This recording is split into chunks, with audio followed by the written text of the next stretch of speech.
Good evening, everyone, and welcome to the show. Thanks for joining us, whether you're watching us live or catching the replay later. Tonight, we'll be discussing several topics that Robert has been looking forward to sharing. We'd like to take one at a time, giving each topic the attention it deserves before moving on to the next. If you're new to the channel, we're glad you're here, and we hope you'll enjoy the conversation. Now, here's my brother and tonight's host, Robert Hanson. Thank you very much, Roger, and everyone that does appear here. The conversation tonight and the ideal is the different ice ages and how it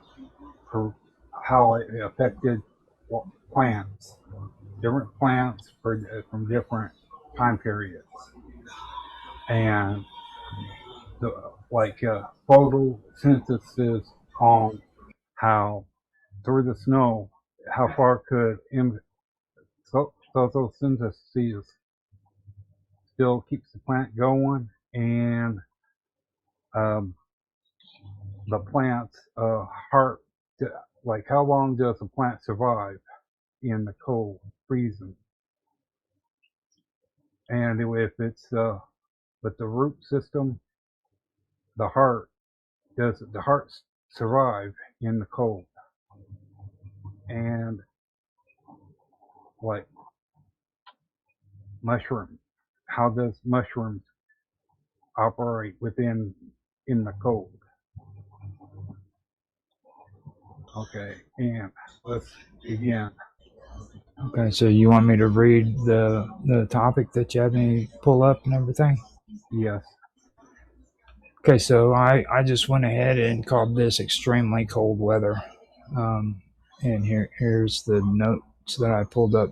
First of all, it said significant research has been conducted on how plants endure extreme cold, revealing that they use antifreeze chemistry, structural modification, and specialized geographic and specialized geographic safe zones to survive brutal winters and full-scale ice ages.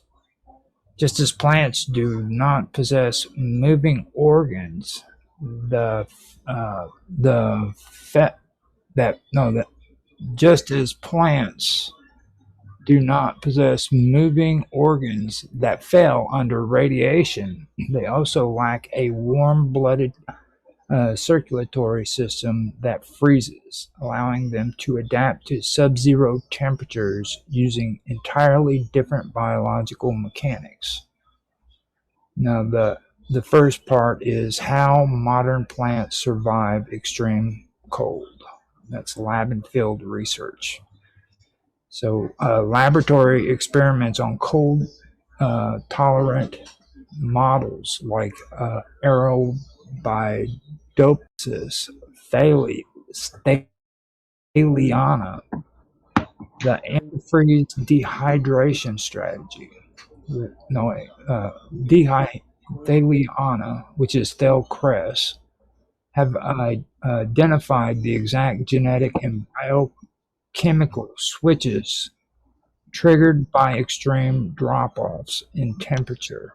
And that has to do with the antifreeze dehydration strategy, which is when temperatures drop below freezing, ice crystals naturally want to form. If they form inside a plant cell, the sharp ice punctures the cell membrane, killing it. Research shows that cold-tolerant plants intentionally pump water into their cells, into the gaps between them. Simultaneously, they fill an inside the cell no, and fill the inside of the cell with concentrated sugars and specialized antifreeze proteins. This lowers the liquid's freezing point, allowing the core cell to stay fluid even when surrounded by external ice. So that's actually pretty cool. The that's actually pretty cool. I don't know if you guys want to talk about that. It's totally amazing. I also read something about it that they manufacture special proteins which go into the cell and push all the water out. So it still makes ice, but the ice doesn't pop the cell. Isn't that extraordinary? It's amazing. It's antifreeze. I mean, it's like Yeah. we have antifreeze for cars. How do you think they figured it out? That's the thing that amazes me. If this was all done by trial and error, how on earth does a plant just decide to make antifreeze to keep itself alive? It's extraordinary. It's a Well, miracle. if it decided, it would be Lamarckism rather than Darwinism. But it is interesting to look at the different models we have for how plants develop this. It's very easy to talk about Darwinian evolution in terms of like, oh, I don't know, feather patterns on birds for camouflage, but this is an extremely complex, an extremely sophisticated system, and kind of chemistry that it seems like, well, I don't want to go down the road of intelligent design, but this is the sort of thing that gets people thinking about intelligent design. It's amazing.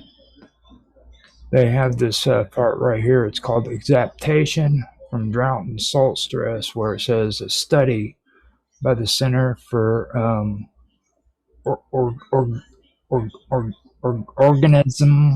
organismal study at Heidelberg University on cochlearia, which is spoonweeds, discovered that plants originally developed genetic protections to survive dry, salty Mediterranean climates. Now, when the Ice Age hit, the plants repurposed those exact genetic pathways because drought and extreme cold weather deprived the plant of liquid water. The mechanisms to survive them are practically identical.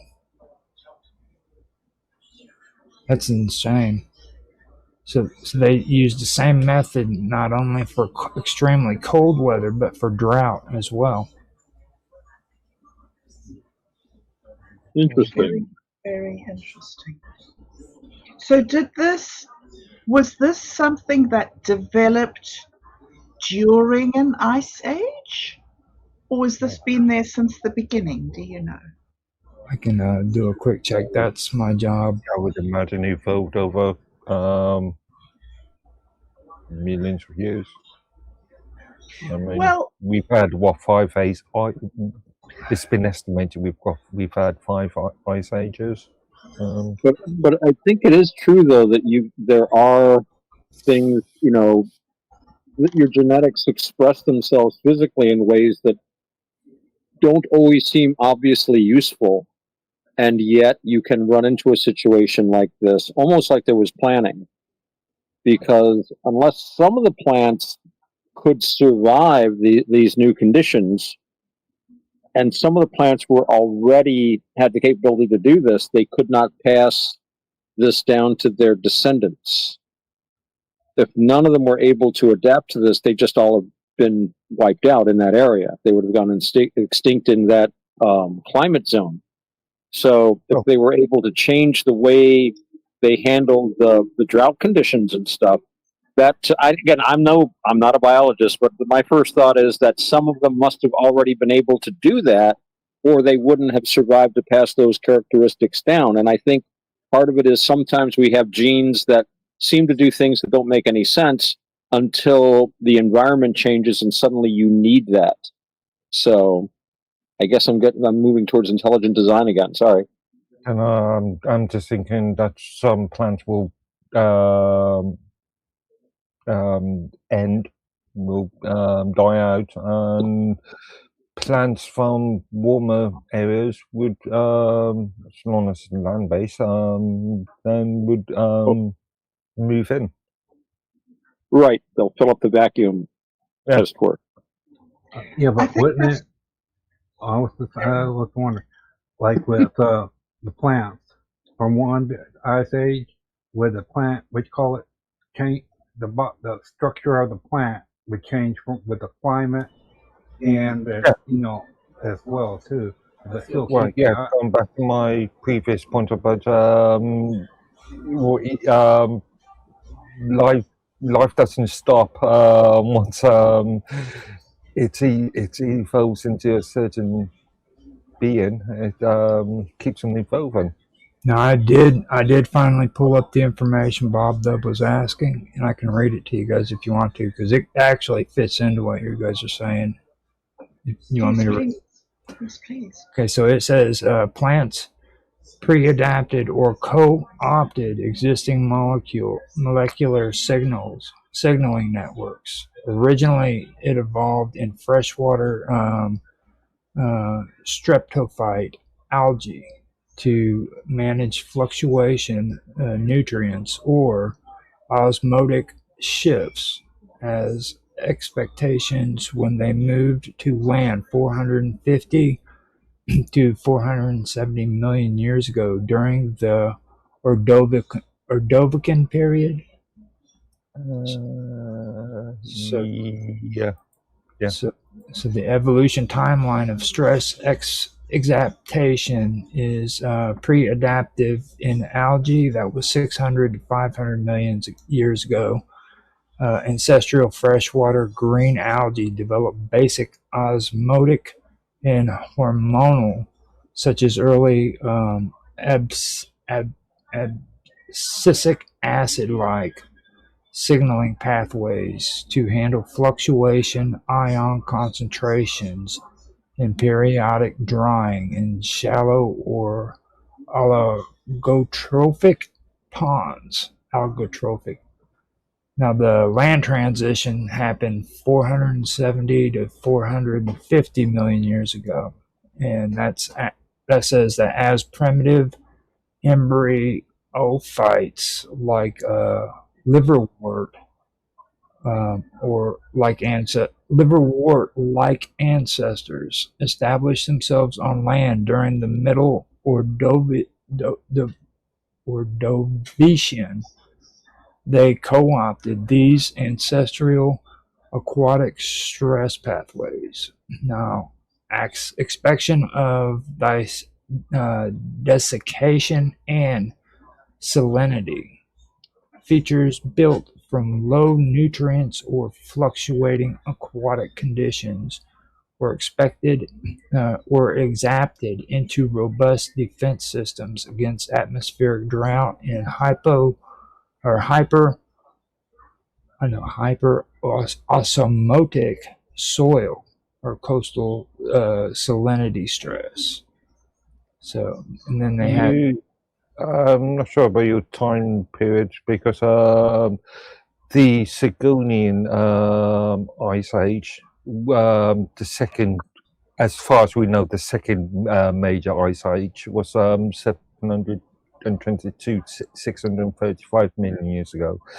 The Endonian Saharan Ice Age, the third, being 450 to 420 million. 420 to 450 million years ago.